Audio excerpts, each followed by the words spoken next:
Hola, ¿qué tal? ¿Cómo están? Bienvenidos a un día más bien a una sesión más, porque ya el día de hoy tuvimos algunas sesiones de Lead Fest que estuvieron, la verdad, increíbles.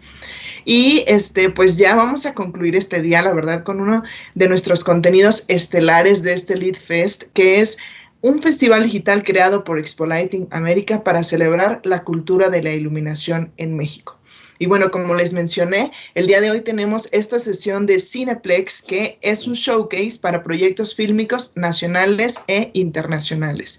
Y antes de platicarles un poquito de este contenido que tendremos el día de hoy, quisiera agradecer, pues en nombre de todo Expolighting América y el Lead Fest, a Samsung, nuestro patrocinador, por hacer posible esta, pues, gran sesión estelar. Y bien, yo les platico, tenemos dos invitados el día de hoy, pero bueno, espectaculares, no se lo pueden perder, espero que ya tengan por ahí sus palomitas, todo listo. Y vamos a platicar un poquito y tenemos con nosotros a este gran director, a este gran cineasta, Fernando Lavanderos, que tiene un proyecto que se llama Así Empieza. Esta es una serie documental web que aborda el arte de crear a través de la esencia de diferentes creadores. Devela el proceso mágico y complejo de contar desde diferentes perspectivas artísticas, ¿no? Y esta docuserie pues ha tenido como protagonistas a grandes personalidades, escritores, artistas, cantautores, cineastas y pues a la diseñadora de iluminación Paulina Villalobos, quien también pues es reconocida en la industria, que tenemos el honor de tener hoy con nosotros y que nos estará acompañando al final también con Fernando para pues una breve entrevista. Pero antes de iniciar esta breve pues serie, ¿no? Este breve capítulo de esta serie que nos trae Fernando, yo les voy a platicar un poquito acerca de ellos. Fernando es cineasta, ha realizado películas de ficción y documental y ha experimentado mezclando estos dos géneros hasta hacer difuso el límite. Sus películas Y las vacas vuelan, Las cosas como son y Sin norte han obtenido muchos premios en festivales de cine nacionales e internacionales. Actualmente es docente en la universidad en taller de realización y guión y prepara su cuarto largometraje que coescribió junto a Alejandro Zambra. Por su parte, Paulina es arquitecta por la Universidad de Chile. Cuenta con un MA en diseño de iluminación arquitectónica por la Hochschule Wismar. Perdonen ahí mi alemán, pero es esta escuela, Universidad de Ciencias Aplicadas, Tecnología, Diseño y Negocios. Además, cuenta con un diplomado en conectividad y gestión urbana por la UNCRD en Nagoya, Japón. Es fundadora de DIAB, firma dedicada al diseño de iluminación para proyectos de arquitectura, pasaje y arte, y directora de Noche Cero, una iniciativa que replantea el futuro de la oscuridad de las noches en un mundo donde el 20% de la población no puede observar las estrellas. Y bien, tenemos dos, como les prometí, grandes personalidades. Y yo ya me callo, vamos a dar paso a este perfecto capítulo. Ya tengan listas sus palomitas y regresamos en breve para tener una rica entrevista y charla con estas dos grandes personalidades. Ahora sí, corre video y adelante.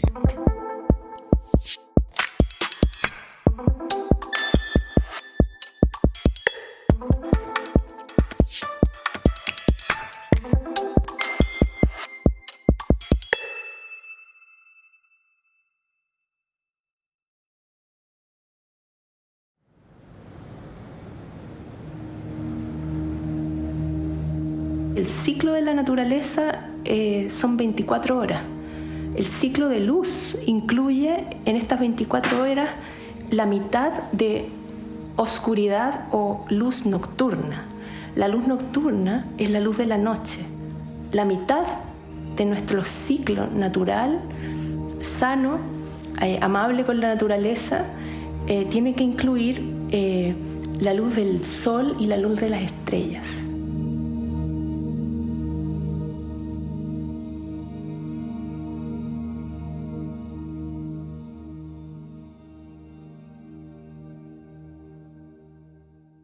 Cuando era arquitecta, me tocó desarrollar un proyecto de un centro cultural en Quilicura. Y ahí sentí que no sabía nada de iluminación. Y me fui a estudiar a Alemania, porque era el único lugar donde había exclusiva dedicación por 2 años a un máster de iluminación. Y ahí me enamoré de la luz. Se me olvidó que era arquitecto y ya no me siento tan arquitecto, me siento más diseñadora de iluminación. Fue muy difícil al principio porque el tema de la luz no estaba incorporado dentro del mapa mental del desarrollo de proyectos de arquitectura o de exteriores en general. Y paralelo a eso, empezó este cuestionamiento de cuál es el límite. Y el límite es la protección de la noche y la noche como un valor. En relación a la protección de la salud, del medio ambiente, del cielo como patrimonio no solo astronómico, sino como patrimonio cultural, y el valor de incorporar el diseño de iluminación en el desarrollo de ciudades. Crecí en el desierto de Atacama, que de alguna manera ahora lo encuentro muy relevante, porque el desierto de Atacama, los niveles de radiación solar son los más altos del planeta. Por lo tanto, el sol es una constante que está siempre presente. Y de noche, las noches eran estrelladas. Entonces, esta especie de conexión constante con el ciclo de la luz y la naturaleza, yo creo que me hicieron de mí a lo que me dedico ahora. Y después, al estudiar iluminación, me di cuenta lo relevante que es la conexión con la luz natural.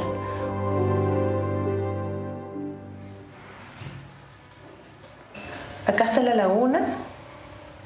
El Parque de la Familia fue originalmente un proyecto que estaba planteado como juegos de agua, como una especie de lugar súper interesante en relación a todo lo que iba a pasar con el agua. Y la idea era hacer un sistema de iluminación que fuera amable con la naturaleza. Se hizo una isla artificial al medio de la laguna. Esto se conecta con pasarelas. Por lo tanto, todas las pasarelas están iluminadas desde abajo, rasantes. Yo veo el camino iluminado y nada me encandila.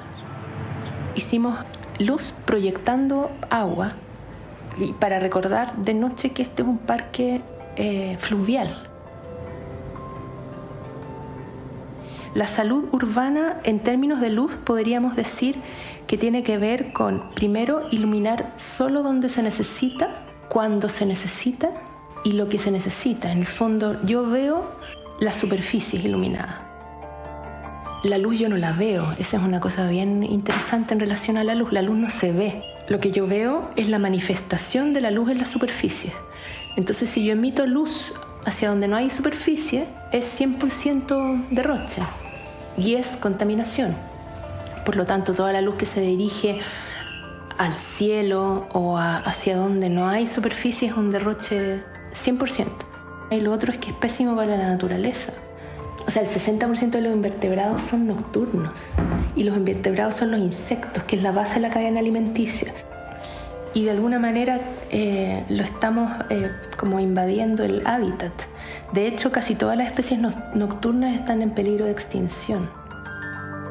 Esta era la luz de la pasarela y la idea es que fuera desde acá para permitir que hubieran insectos. Y luz muy cálida, entonces así, si hay insectos, hay pajaritos. Y si hay pajaritos, uno ayuda a reconstruir la biodiversidad que arrasamos.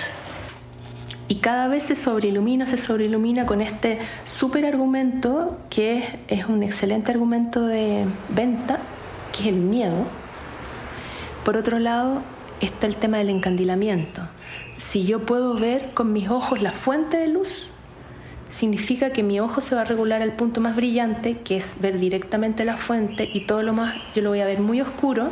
Por lo tanto, esa es muy mala iluminación. Nosotros no necesitamos altos contenidos de azules porque altera nuestra salud y porque también es dañino al medio ambiente. Lo que nosotros naturalmente conocemos como luz blanca. Y en realidad esa es como mi defensa de la noche. No es mantener la oscuridad, sino que es mantener la iluminación de la noche. Cuando está oscuro, sale la melatonina, que es la hormona de la regeneración celular, que sale cuando está oscuro. Porque si yo no tengo luz, la melatonina funciona perfecto.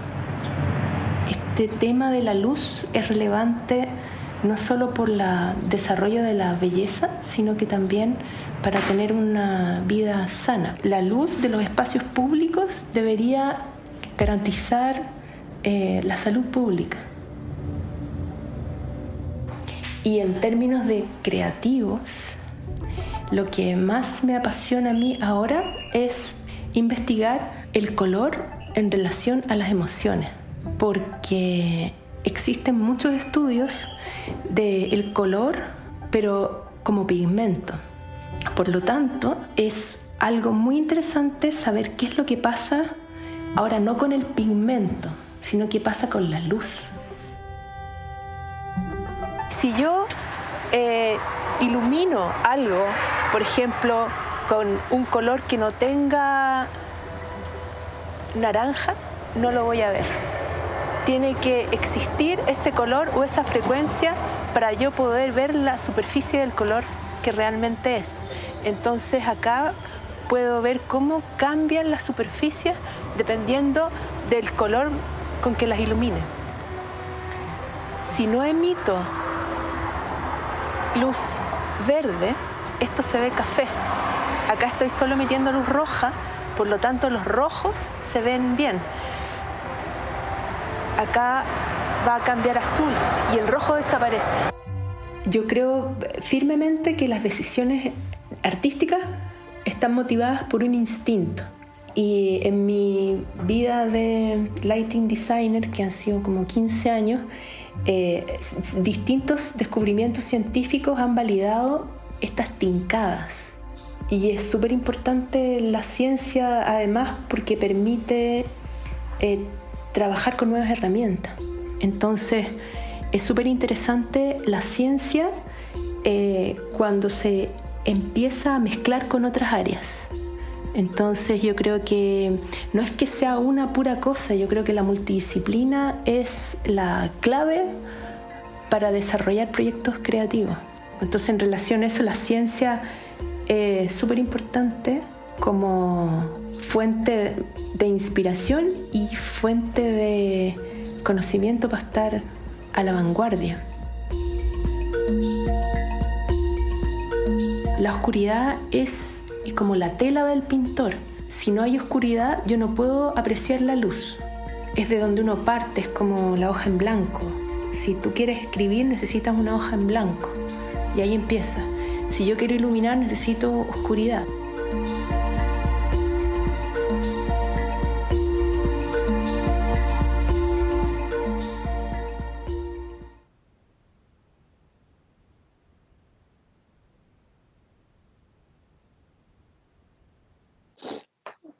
Bien, pues la verdad que gran proyecto. Yo me quedé con ganas de más, de que nos contara más Paulina. La verdad es que sí nos llevó a través de esta sensación de estar en el cine y de conocer pues un poquito más acerca de la iluminación. Y vamos a comenzar nuestra interesante entrevista, pero pues antes que nada, ya saben, ustedes, audiencia, son súper importantes para nosotros. Sean parte de esta entrevista también, sean parte de esta interacción con nuestros expertos a través de pues nuestra plataforma de Slido, que ya hemos estado usando en varias sesiones. Ingresen a www.slido.com con el hashtag LeadFest, o también pueden escanear el código QR que aparece en pantalla. Nosotros iremos tomando estas preguntas para que también ustedes sean parte de esta entrevista con ellos. Así es que empiecen a dejar sus preguntas mientras yo comienzo aquí un poquito con esta charla. Bueno, pues ahora sí, ¿no? Mi primera pregunta sería para Fernando. Si nos puedes platicar un poquito más acerca de este proyecto, ¿cómo surge este proyecto? ¿Cuál es la idea? ¿De dónde viene? Hola, muchas gracias por la invitación, un gusto estar acá con ustedes. Bueno, este proyecto surge de la inquietud de registrar o seguir el proceso creativo de distintas disciplinas, distintas personas en distintos ámbitos. De ambiente artístico, como escritores, como músicos, músicas, como cineastas, pero también de otras almas creativas, como por ejemplo es Paulina en el ámbito de la luz. También tenemos, por ejemplo, a una oceanógrafa. Del ámbito científico también existe la creación y registrar un poco ese proceso en donde las ideas se van materializando, en donde los proyectos que surgen de a veces lugares extraños, de lugares insospechados, se van volviendo algo, van creciendo, van mutando y se van transformando en algo concreto, en un proyecto, en una obra artística, en un proyecto eh, lumínico, por ejemplo, etcétera, en las cosas que hacen las distintas disciplinas. Entonces, ese era un poco el proyecto que ya llevamos a cabo con la productora Colorín y que se materializó en la plataforma de La Tercera y que llevaba un poco estos pequeños documentales que duraban 10, 15 minutos, a veces menos, que contaban estas historias, ¿no? Con ese foco. No, pues está la verdad súper interesante ver esta cuestión de la creación, de cómo diferentes ramas, ¿no? Diferentes artistas logran este proceso creativo. Y en este sentido, Paulina, me gustaría preguntarte, ¿cuál es para ti la importancia? Porque hemos visto, ¿no? Hemos visto también, o yo he visto de repente en estas plataformas de streaming, pues diferentes documentales que abordan diferentes disciplinas, ¿no? Pero a mí me llamó mucho la atención precisamente que Fernando tomara la iluminación como una parte importante. Entonces quisiera yo que nos contaras tú cuál es la importancia de que en estos proyectos como el que está haciendo Fernando se hable del diseño de la iluminación. No sé. Mira, a mí de partida me sorprendió muy gratamente que me invitaran a ser parte del recuento que hicieron como de procesos creativos. Porque en general la iluminación, aparte de nosotros en el mundo de los lighting designers, o sea, de los diseñadores de iluminación, yo creo que más o menos nos conocemos todos. Es un mundo pequeño, si lo comparamos con el mundo de la arquitectura, por ejemplo, y a mí uno me sorprendió que me invitaran y que esto fuera algo masivo. Y fue súper importante dar a conocer el tema de la luz a la gente en general. Yo traté de hablar de manera muy simple y esto fue para público general, porque fue de un periódico que tiene mucha circulación en Chile, es una plataforma muy masiva, como mainstream. Y la verdad, el impacto que tuvo, porque a mí me llegaron, por ejemplo, después comentarios de gente que estaba vinculada con otras áreas, del área del deporte, por ejemplo, o niñitos chicos que les dieron como tarea en el colegio averiguar del tema. Entonces, fue muy valioso para poder difundir hacia otras áreas, porque la luz aparentemente es muy hermética o muy técnica, muy específica, encerrada en el mundo de la arquitectura, y dentro de ese mundo hay otro núcleo más chiquitito que es la especialidad de la iluminación, y esto ayudó a que se abriera y a que se tomara conciencia de la importancia de la luz. Yo creo que en la planificación de ciudades, o tenerla considerada para pensar cómo van a ser las ciudades del futuro, nuestras noches. Claro, y en este sentido que tú mencionas esta apertura, hacerlo masivo, hacerlo conocido, yo quisiera preguntarle entonces, pues ya como comentaste tú, llegar a más disciplinas con la iluminación, preguntarle a Fernando, él como cineasta, pues definitivamente la iluminación es parte de la creación de emociones, de la creación de esta fotografía y del poder pues llevar al espectador a ciertos lugares, incluso de crear ciertos entornos, ¿no? Entonces quisiera que nos platicaras tú cuál es la importancia de la iluminación para ti como cineasta. Bueno, es muy importante, fundamental. La iluminación, la luz, es la base, es como la respiración, es como el aire para respirar. Sin luz no hay fotografía y no hay cine. Entonces es tan básico como ese elemento principal, ¿no? Como que permite develar algo. O sea, en una noche oscura en el desierto, sin nublada, no sé, sin luz, tú prendes la cámara y está negro. Entonces, a partir de ahí, de esa hoja en blanco que habla Paulina en el documental, también empieza a dibujar en las películas, en tu cuadro, en las fotos que se van haciendo, en las millones de fotos que terminan siendo una película. Entonces, me interesa muchísimo, me llama muchísimo, y, y por lo mismo me llama tanto la atención y nos gustaba y nos interesaba mucho hacer este capítulo con Paulina, porque lo que hace de alguna forma es fácil de filmar, es cinematográfico, o sea, ella en las distintas expresiones de su disciplina, que ya sea iluminando parques, diseñando la iluminación de los parques, o desde la iluminación escénica que hace de una danza, o desde el experimento que puede proyectar en cómo funciona la luz, los colores en algo. Todo esto tú lo puedes registrar y lo puedes filmar, y es muy cinematográfico porque eso está ahí, las intensidades de las luces, los colores, la forma de poner la cámara en torno a lo que se está haciendo con esa iluminación, con esas luces que está jugando un poco, por así decirlo, no, por supuesto, no peyorativamente, sino que con las distintas paletas de colores que está trabajando en su disciplina paulina. Entonces era muy interesante llevarlo al documental y llevarlo un poco más al ámbito del cine, ¿no? Y eso fue lo que tratamos de hacer.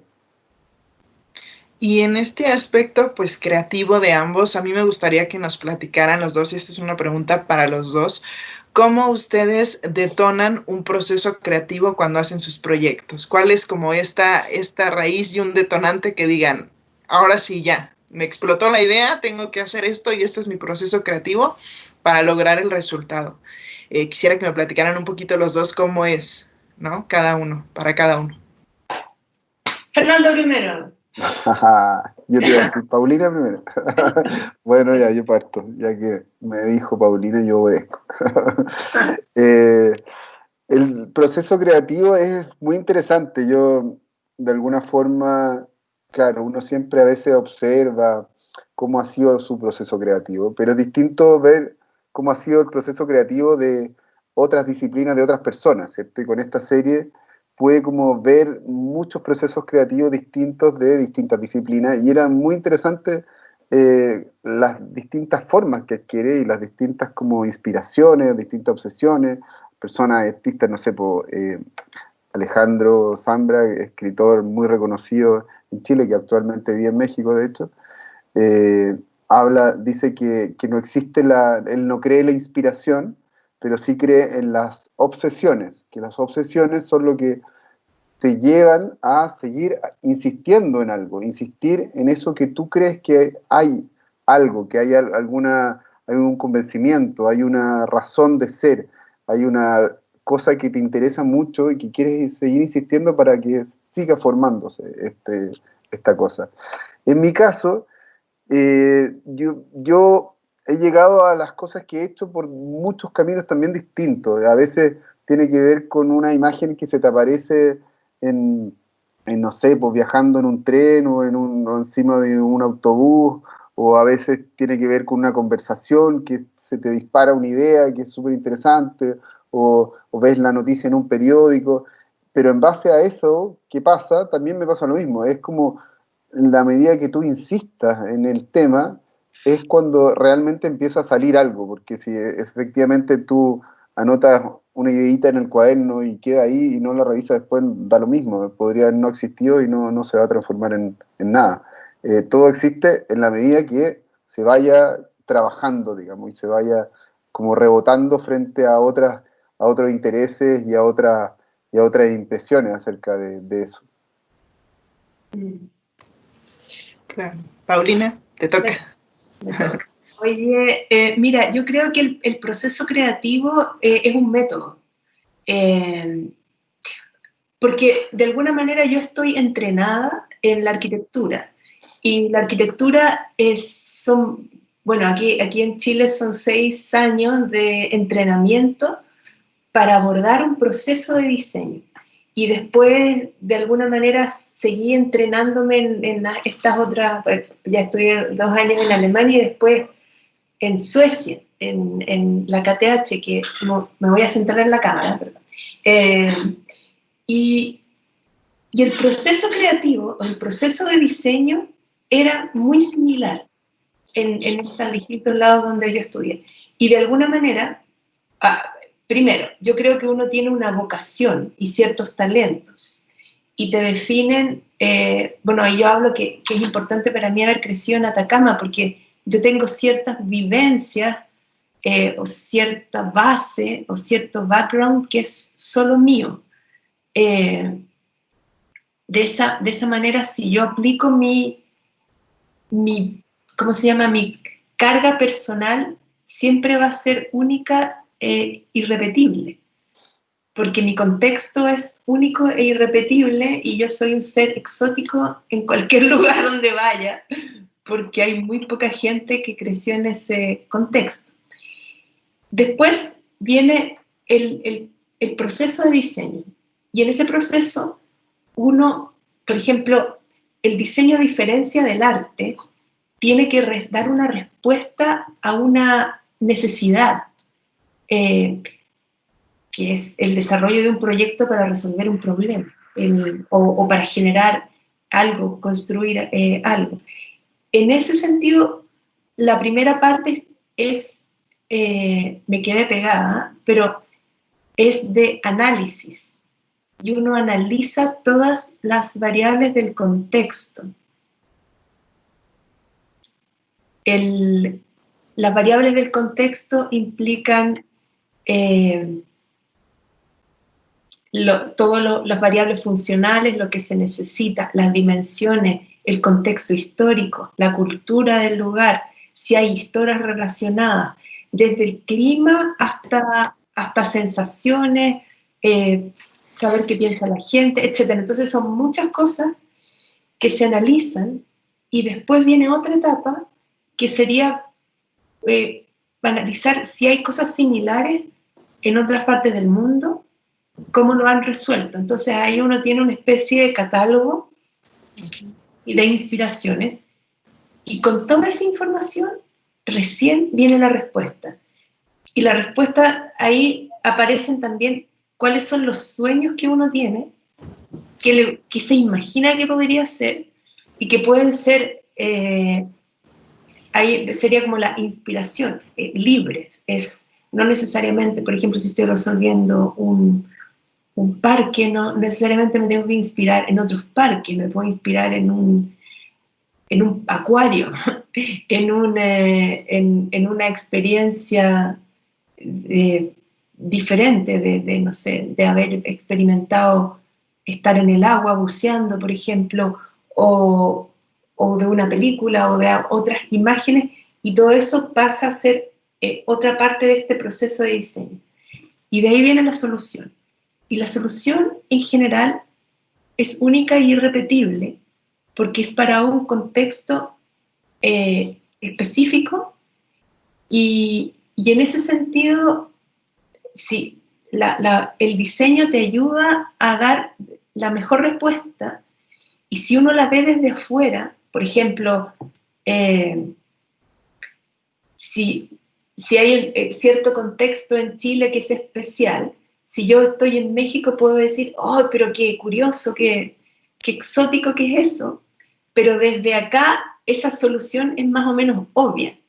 Y lo mismo pasa cuando uno ve soluciones en otros lugares, o para otros climas, y tú dices, pero ¿cómo se le ocurrió hacer eso? Y para ese lugar era lo más apropiado. Entonces, primero yo creo que es muy valioso diseñar desde lo que uno es, sin tratar de ser como otro, sin copiar, porque la copia puede ser una inspiración, pero está en función de otras variables de otro contexto, entonces puede que no calce. Entonces, aparentemente, es súper creativo, pero si uno sigue ese método, el diseño va a ser siempre especial.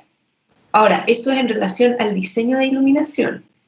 Yo de repente trato de liberarme de eso y justo Fernando hizo la filmación en un momento en que yo estaba experimentando y que eso ya no es diseño, estaba experimentando con otros artistas de la danza, un colectivo que se llama ¡ay, se me olvidó!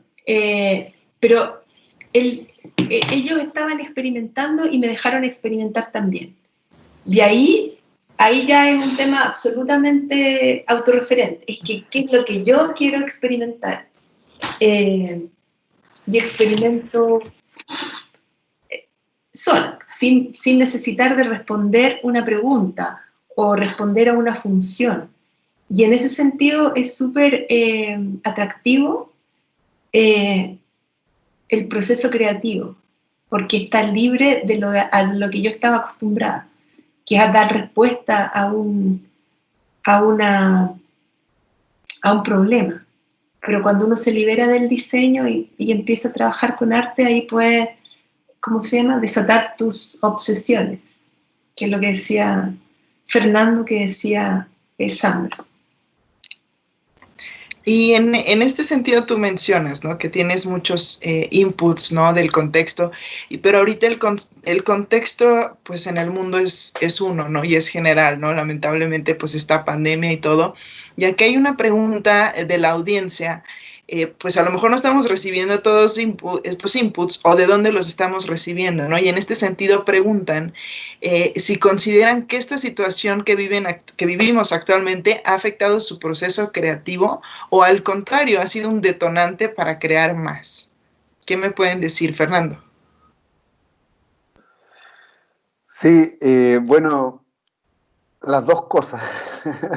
De alguna forma ha sido inspirador porque obviamente pasan tantas cosas a nivel personal y a nivel global, pasan cosas en el mundo. Más encima esto coincidió con un estallido social en Chile que ha sido y es tremendo, necesario, potente, energético y muy motivante. Entonces es como que afuera está todo pasando, digamos, y al mismo tiempo no hay nada pasando porque estás encerrado, ¿no? Y nada, se está como, y la calle está vacía en muchos sentidos, cuando miras para afuera.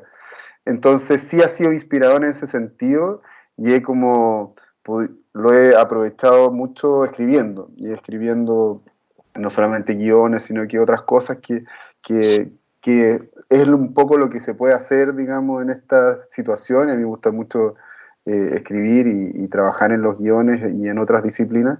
Entonces, en ese sentido sí, pero por ejemplo, si es por filmar, digamos, obviamente no se puede hacer, entonces no puedes como salir a la calle y filmar esa pandemia o hacer películas que tengan que ver con lo que está pasando en la pandemia.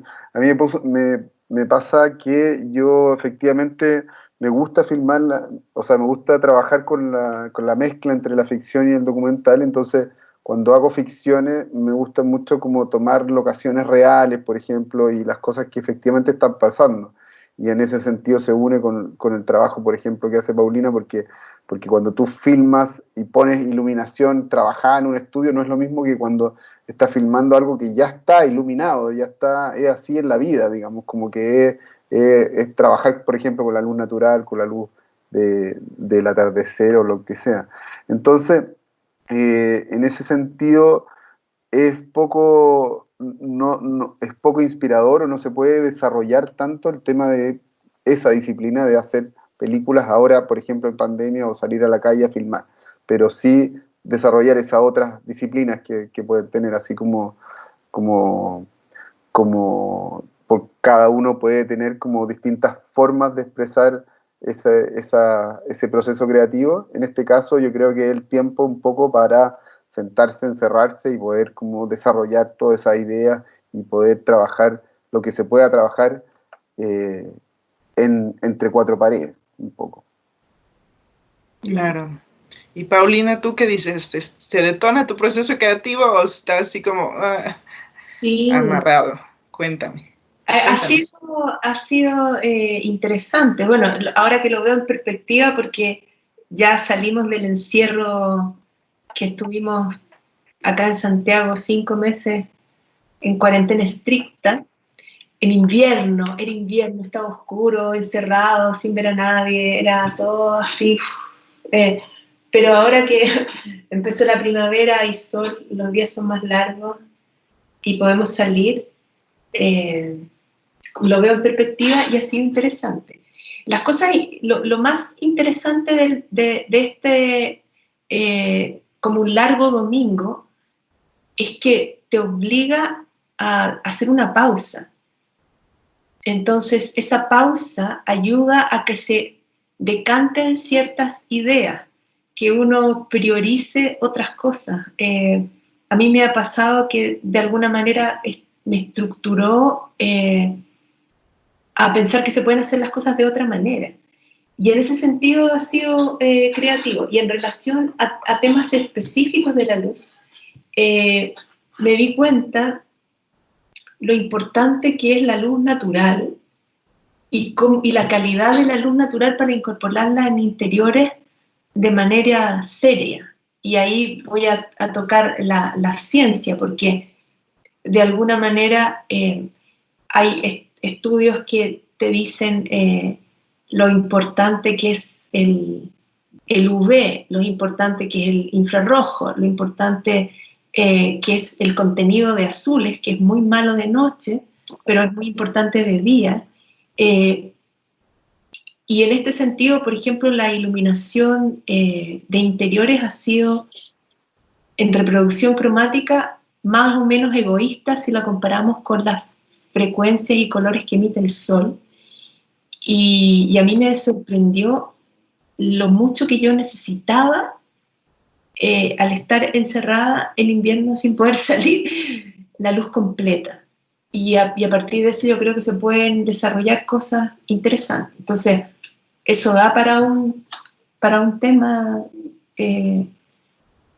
como de innovación, yo creo, y pensar no solo los interiores, sino también los exteriores de otra manera.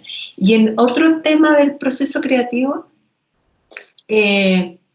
ha sido interesante para poder decantar ideas que tenía de antes, pero que no había tenido el tiempo de, por ejemplo, escribirla o pensarla o estudiar mucho.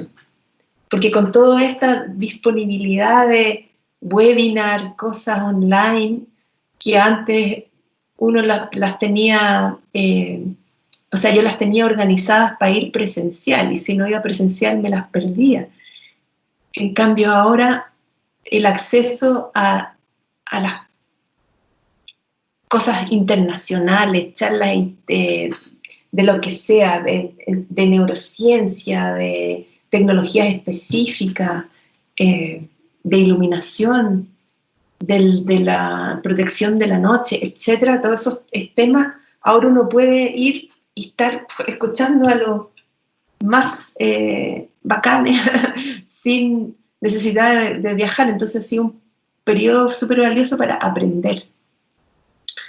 Así que yo creo que todo ha sido aprendizaje y como ayudar al proceso creativo de otra manera. Y ahorita mencionaste algo importante, ¿no? Que es, también se está volteando, pues, todo mundo a ver la salud, ¿no? Esto de estar uno encerrado, de estar, pues, lo que dices, no tener la luz del sol, de repente se nos antoja también, ¿no? Y a mí, justo hoy lo hice, tuve que salir 2 minutos a pararme en el sol porque tenía frío y ya me estaba yo durmiendo, porque sin esta luz del sol, pues la energía también se te va, ¿no? Y en este sentido que hablaste de la iluminación saludable y todo esto, tengo una pregunta por aquí de la audiencia que quiero meter aprovechando el tema, que dice, ¿cuál es la convergencia más interesante que has encontrado entre la iluminación saludable y el arte? ¡Chan, chan! No sé, Mira, es que yo no, para poder saber si es saludable o no, tendría que hacer un estudio como serio, que implicara un método como científico, tomarle muestras de sangre, temperatura, etcétera, para poder decir con certeza de que estoy haciendo un experimento saludable. Pero lo que sí puedo decir es en relación a las experiencias. Y en esto, a mí me llamó mucho la atención un documental que salió hace un tiempo en la BBC que se llamaba La vida secreta de los edificios. Y había un experimento que hacían en relación a la resistencia al dolor, cambiando el contexto de un contexto muy feo a uno precioso. Y la resistencia al dolor aumentaba considerablemente. Voy a inventar que era el doble, pero no recuerdo exactamente el porcentaje, si era un 50% más o era un 100% más, cuando tú estabas en un entorno hermoso versus si estabas en un entorno feo. Y pasa que en nuestra forma de entender la solución de arquitectura y ciudad y planificación y construcción, la forma en que yo creo que estamos enfocados en Latinoamérica en general es en función de lo que sea más barato y no es en función de la calidad de vida. Y resulta que si uno pone en valor que la belleza es un requerimiento básico humano para el entorno construido, entenderíamos que eso es parte de nuestra calidad de vida y no solo nos ayuda a sentirnos bien o a ver algo lindo, porque es lindo nomás, sino que ayuda a la resiliencia, por ejemplo, que era este estudio, ayuda a darte ánimo. Y si uno pudiera aplicar o hacer más estudios en relación a eso, habría muchos más argumentos para entender el diseño como una variable relevante o indispensable del desarrollo de un país, por ejemplo, o el desarrollo urbano, si nos vamos a una escala más chiquitita, o el desarrollo de una comunidad. Entonces yo creo que es importante la belleza y la iluminación. Y eso. Y se me olvidó. Y esa era la pregunta.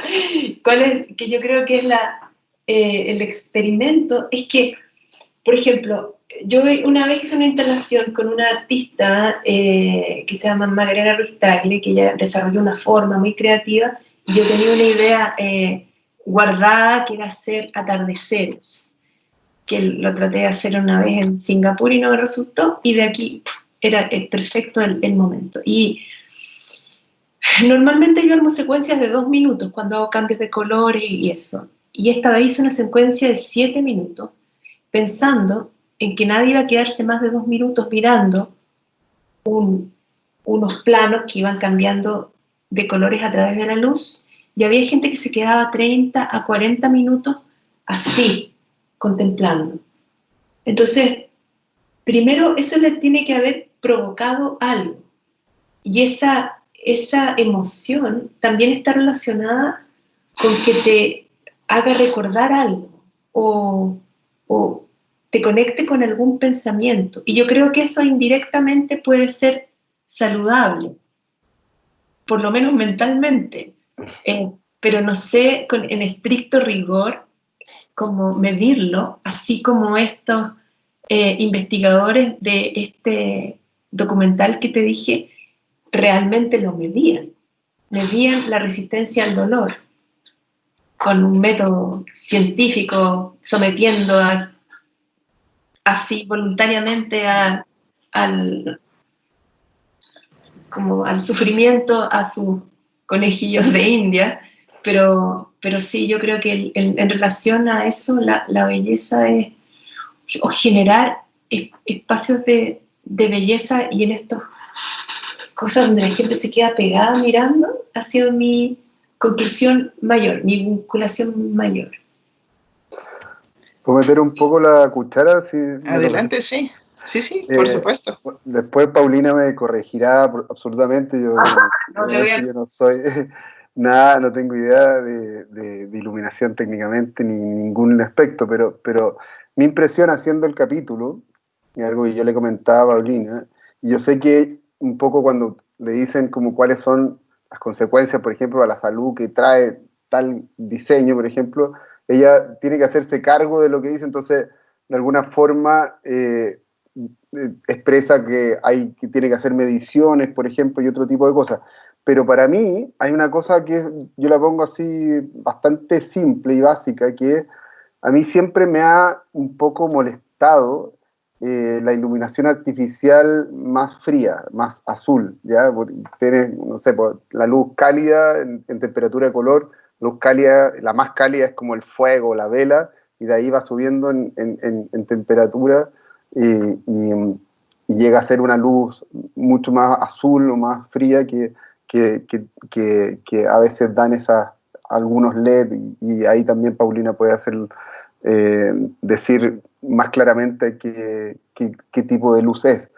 Pero entonces, estéticamente, a mí me molestaba un poco, por ejemplo, esas primeras ampolletas que salieron con el centro, que eran como unos resortes de estas luces económicas que habían, y que tenían esa luz que uno la filmaba, y yo obviamente hablando desde mi disciplina, que trataba de filmar ciertas cosas, y se veía muy feo, digamos. Y entonces, y en general, yo trabajaba un poco la temperatura de color en las filmaciones, yo tendía, y hay una tendencia también en el cine cuando tú quieres como una escena más agradable, por así decirlo, se lleva a una luz más cálida, ¿no? Tú puedes controlar eso perfectamente en un programa para que la imagen sea más cálida o más fría. Y entonces, con Paulina yo aprendí que efectivamente la luz más fría, más azul, tiene daño no solamente para nosotros en nuestra salud, porque inhibe la melatonina, sino que también a la especie y a los insectos, por ejemplo. Entonces, ese tipo de cosas es como súper relevante, como hay una coincidencia, ¿no? Y creo un poco, creo interpretar en algo lo de la persona que tenía esa inquietud, es como donde se juntan a veces, y yo creo que ahí se juntan súper claramente, es como algo que efectivamente uno lo siente, que es menos estética en algunos aspectos, efectivamente tiene más consecuencias para nuestra salud. Y eso es súper relevante porque efectivamente lo que están haciendo todas las ciudades es no solamente sobreiluminar, sino que poner luces azules en los faroles, en las calles y diciendo que es lo mejor del mundo. En mi comuna acaban de cambiar todos los faroles y a mi vecino le pusieron un farol gigante y los niños no se pueden dormir porque tienen la ventana al lado del farol. Entonces, nada, eso quería comentar un poco desde mi ignorancia. Sí, y ahorita, pues de lo que mencionas, es como importante, ¿no? La luz desde muchos aspectos, pues nos afecta. Y en este sentido, a mí me gustaría también abordar un tema, ¿no? Es que ya me revolví aquí viendo las preguntas y todo, pero está padrísima la plática. Yo quisiera preguntarte, Fernando, desde la creación, ahorita habló Paulina acerca del arte, acerca de la creación. Yo me imagino que así como ahorita, que ya yo me perdí por estar en la plática y que ya la plática se está convirtiendo en otra cosa, porque está padre y está interesante, aquí tengo yo una pregunta de la audiencia que va en ese sentido, que dice, ¿tú los capítulos que haces evolucionan, los reestructuras durante el proceso? Porque me imagino que pues tú al tener estas entrevistas con diferentes creativos y todo, pues a lo mejor tú vas con la idea de un guión, digo, no sé, también hablo desde la mía ignorancia, pero a lo mejor en el momento te platican más cosas, ¿no? Y te llevan a otro tema y descubres que hay mucho más allá, ¿no? Entonces, si nos puedes platicar un poquito acerca de esta pregunta, ¿no? Si evolucionan los capítulos desde que los escribes hasta cuando los haces, si los reestructuras y qué es lo que te puede hacer cambiar a ti y decir, no, a lo mejor el guión que yo tenía va para acá porque el tema está más interesante por acá. Cuéntanos un poquito. Sí, yo pienso que en el cine siempre cambia todo, desde la idea original o desde el guión hasta que se termina la película, terminando por el montaje, ¿no? El rodaje es una instancia que hace cambiar todo, hace replantearse todo, hace enfrentarse un poco a lo que realmente está pasando, a lo que ocurre dentro o delante de la cámara. Y eso, especialmente un poco cuando tú mezclas la ficción con el documental, por ejemplo, y haces como un guión que quiera hacer. Yo he hecho un poco algunas películas que tienen que ver con escribir un guión súper detalladamente, con muchas concepciones ortodoxas de la escritura de un guión, pero que luego en el rodaje se transforma, no sé, pues no le pasa el guión a los actores, sino que tienen que improvisar, y la cosa se abre, ¿no? Se suelta y pasan muchas cosas, y luego tienes que reordenar y reescribir en el montaje, por ejemplo. En el caso específico de esta serie, de Así Empieza, fue un método que lo hicimos en el camino, y tenía que ver con un poco centrarse y profundizar primero en la persona creadora y su proceso, ¿no? Entonces, lo primero que yo hacía era investigar, nutrirme de lo más posible de las cosas que hacía, de su obra, de sus proyectos, de videos por internet, lo que sea, y luego hablar, digamos, con la persona. No sé, por ejemplo, con Paulina nos juntamos antes, hablamos por teléfono y un poco entrando un poco a su tema, ¿no? y sabiendo más o menos las cosas que hacía, las posibilidades que tenía. Luego de eso, un poco se hace la entrevista, y hacíamos una entrevista muy larga, que duraba a veces un par de horas, en donde nos metíamos muchos temas.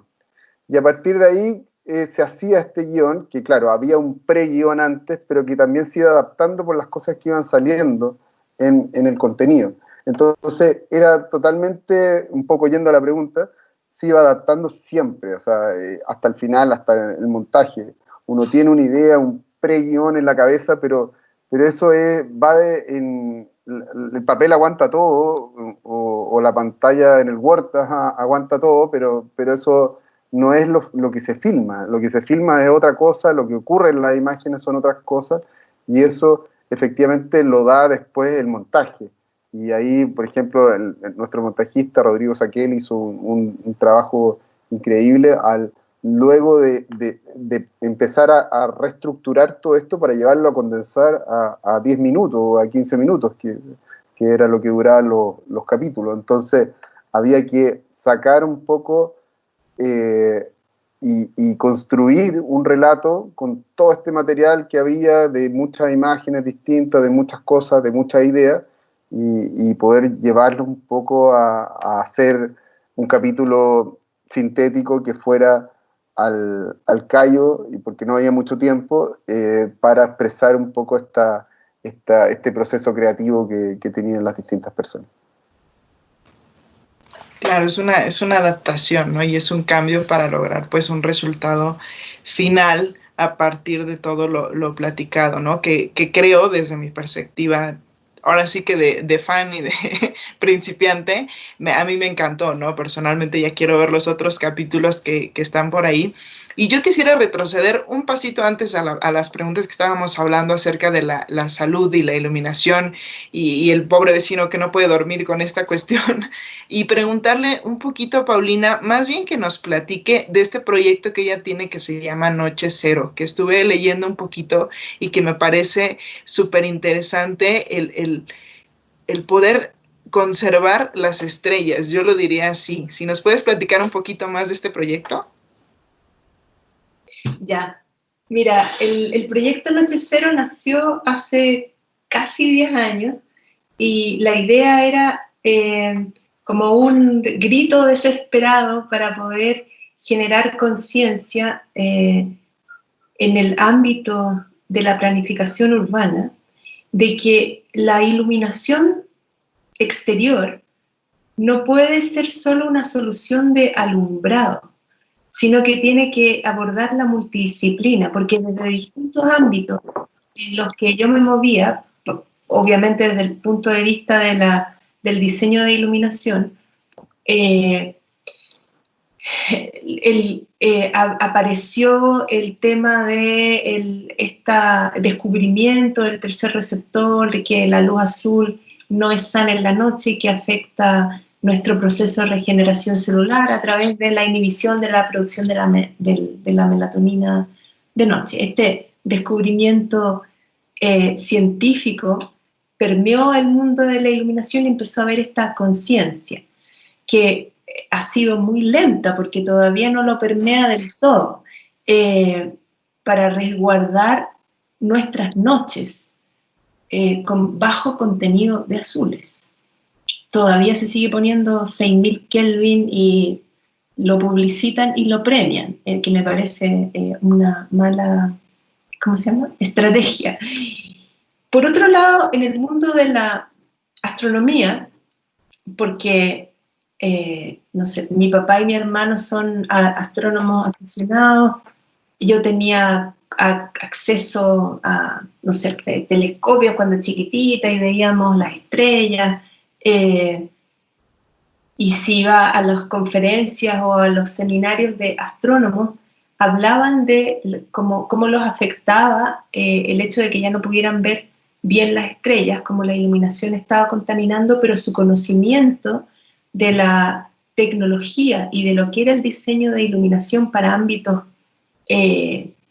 constructivos era limitado, como que no sabían. Y por otro lado, la arquitectura tampoco sabe mucho que existe la planificación de la iluminación desde el diseño, que es lo que hacemos nosotros. Entonces, si las ciudades se están iluminando sin que exista nadie responsable de la luz, es que hay que hacer algo. Entonces, ahora voy a explicar que Noche Cero es un proyecto que nació para poder generar como esta alerta y conocimiento para mejorar el futuro de la iluminación de las ciudades, entendiendo el diseño de iluminación como una parte importante. Porque un buen diseño de iluminación, si es que hubiera diseño en las ciudades, no iluminaría al infinito y más allá, no contaminaría el medio ambiente, no iluminaría a la ventana de unos niñitos que duermen en la noche. Eso se hace porque no hay nadie que lo planifique. Es porque vino alguien que no sabe nada de luz y puso un poste sin saber qué es la luz, cómo se comporta, para qué sirve, sino que simplemente porque alumbra, y eso es ayuda a la seguridad, sin ningún estudio o planificación o diseño previo. Entonces, al hacer este recambio a LED, que es un recambio generalizado del mundo en general, o sea, esta como avalancha de recambios puede tomar el rumbo más óptimo, que sería, esta es la oportunidad de hacer las cosas bien, o podría haber tomado el rumbo más terrible, que aumentemos, como dupliquemos los niveles, ya que ahora se puede ahorrar en watts, dupliquemos los niveles con la peor luz, que es la luz con alto contenido azul. Y lamentablemente hay muchos casos, o yo diría la mayoría, que se está yendo en el camino del mal. Y la idea es poder generar conciencia de iluminar las noches de la manera más sana, correcta y responsable con el medio ambiente, teniendo en consideración que las estrellas son parte de nuestro patrimonio, no solo para los astrónomos, sino que como parte de nuestro patrimonio como seres humanos. Eso es. Claro, ¿no? Y es hacer conciencia, ¿no? Y definitivamente les agradecemos. Ya tenemos que ir cerrando. Digo, yo podría estar aquí platicando horas porque la verdad está muy, muy interesante todo lo que hacen. Pero les agradecemos que desde cada uno, pues su arte, su profesión, puedan estar haciendo esta conciencia, ¿no? Fernando, pues trayéndonos a estos creativos y entrevistándote a ti, Paulina, donde te dio la oportunidad también de hablar de esto, ¿no? En esa entrevista como vimos, y a ti pues con tu proyecto también, el poder estar impulsando pues este tipo de cosas, ¿no? El poder conservar pues nuestro, ahora sí lo que dices, ¿no? Nuestro patrimonio, lo que somos, lo humano, la esencia, la naturaleza y todo. Y antes de pues irnos, yo les voy a hacer por ahí una pregunta que tiene nuestra audiencia, que nos dice, ¿siempre visualizaron desempeñarse en lo que hacen actualmente? Fernando. No, o sea, no, yo cuando chico, cuando niño, cuando joven era totalmente indeciso de vocación, no sabía qué estudiar, no sabía qué hacer, y estudié periodismo, y de repente llegó una cámara a mi poder y empecé a hacer cosas, y me gustó hacer cosas con la cámara ya más grande, y me metí a estudiar comunicación audiovisual y me gustó ese lenguaje, un poco como que me acoplé bien a esa forma de expresión y por ahí seguí, pero, pero no es que, no es algo que, no sé, pues hay gente que tiene como muy claro desde antes, que empieza a hacer desde muy niño, desde muy jóvenes. En ese tiempo también yo entré a estudiar en el año 93, no había, sí, se me cayó Ya. el yo, ¿no? Y entonces no habían como cámaras tan fáciles, no era, obviamente celulares, ¿no? Pero no había como la forma de expresión audiovisual era algo escaso, era difícil. De hecho, en la universidad misma, hoy día comentamos en otra cosa que estamos en un festival, eh, que, que yo mi primer cortometraje en la carrera de audiovisual la hice recién en tercer año, o sea, te pasaste 3 años haciendo, no sé, estudiando escenografía, ¿cachai? Entonces es una cuestión como que se ocupa, es como que te metas a escribir y no escribas, como que hagas otras cosas, leas, por ejemplo, claro, estudies sobre los autores, pero no puedas escribir. Entonces, fue tardío, pero cuando encontré el lenguaje me gustó mucho y ahí me quedé. Eso. Yo no. Tampoco. Sí, pues yo también soy de la antigüedad como Fernando, del siglo pasado. Mira, para nada, yo Menos antiguo, mucho menos antigua hay que decirlo, mucho menos. cuando era chiquitita ni me acuerdo lo que quería ser científica, eso me acuerdo, que partía unas bocas que son unos cactus blanditos que hay y les metía gusanitos y juraba que estaba investigando la vida intergaláctica, siempre hacía cosas así, pero después, bueno, era buena para las matemáticas y dibujaba bien, entonces en los tests te decían, ya, tú tienes que estudiar arquitectura porque solo se puede estudiar medicina, leyes, periodismo, ingeniería o arquitectura, no había más posibilidades. Y estudié arquitectura, entré a arquitectura. Y la verdad, yo creo que podría haber estudiado cualquier cosa, porque me gustaba la botánica, podría haber estudiado ingeniería, geología, no sé. Estudié arquitectura, me gustó, me encantó, me iba bien. Y cuando decidí estudiar iluminación, era porque yo había hecho un edificio en que sentí que no sabía nada y necesitaba ser mejor arquitecto. Y cuando estaba allá se me olvidó. O sea, me encantó el tema de la arquitectura, de la iluminación. Y seguí estudiando, terminé Alemania, me fui a Suecia, en Suecia persiguió un maestro en Finlandia, fui a Francia persiguiendo a otro maestro, entonces pude aprender un montón y volví a Chile a abrir mi oficina de iluminación, solo luz. Y mientras trabajaba en luz, también descubrí la importancia de la oscuridad. Entonces yo ahora me siento como una arquitecta de la oscuridad o de los niveles correctos, como defensora de eso.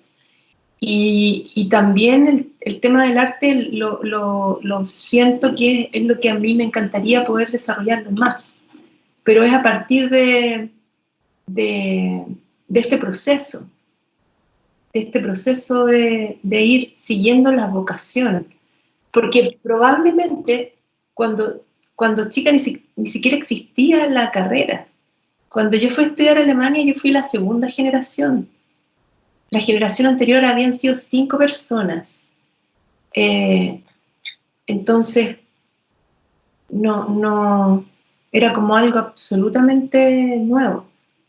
Y yo creo que no hay que tener miedo de no saber hacia dónde uno va.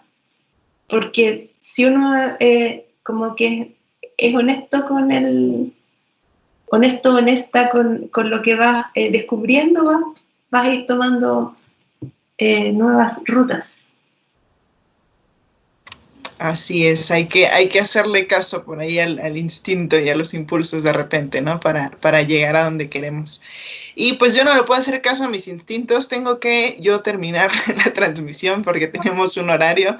Me encantaría seguir platicando con ustedes. Les agradecemos mucho el haber estado con nosotros. No sé si tengan algún mensaje final o quieran dejarnos por ahí algún contacto de sus proyectos o qué sigue para ustedes, ya nada más para cerrar. Vean los otros documentales de Fernando. ¿Dónde los podemos encontrar, Fernando? Pongan en Google, pongan Así empieza la tercera y ahí va a tirarlos directo al sitio. Así empieza Listo. La tercera. Así empieza la tercera. Ahí pueden ver, incluida la entrevista de Paulina, otros documentales que yo la verdad me quedé ahí con el pendiente de Estrellita de verlos porque están pues muy padres, ¿no? Les agradecemos muchísimo haber estado con nosotros a estos, pues yo diría artistas que desde su expresión, desde su lenguaje, pues están trabajando diferentes pues áreas, pero que al mismo tiempo convergen, ¿no? Creo que nos dimos cuenta en esta charla tan interesante que pues iluminación y cine tienen todo que ver y sobre todo pues el poder hacer algo hacia afuera, ¿no? Hacia la sociedad, que en este momento pues es ahora sí que lo más importante, ¿no? Les agradecemos mucho el haber estado con nosotros. Yo ya tengo que cerrar. Agradecemos muchísimo también a nuestro patrocinador Samsung por traernos esta plática pues estelar, ¿no? Que fue uno de los contenidos estelares que tuvimos en este Lit Fest. Y para nosotros su opinión es súper importante. Les pedimos que en la plataforma donde estuvieron ahí interactuando y haciendo sus preguntas, también nos ayuden a contestar una breve encuesta para poder nosotros saber qué contenido les interesa y seguir entregando pues todo lo que ustedes quieren escuchar y quieren ver, ¿no? Les agradecemos mucho haber estado con nosotros y pues yo me despido. Nos vemos el día de mañana. Todavía nos quedan 2 días de contenidos de Lit Fest súper padres y súper interesantes. No se los pueden perder. Tenemos por ahí un Trends Hub todavía y unas entrevistas. Nos vemos en estos días y pues yo los dejo y hasta mañana. Mucho gusto.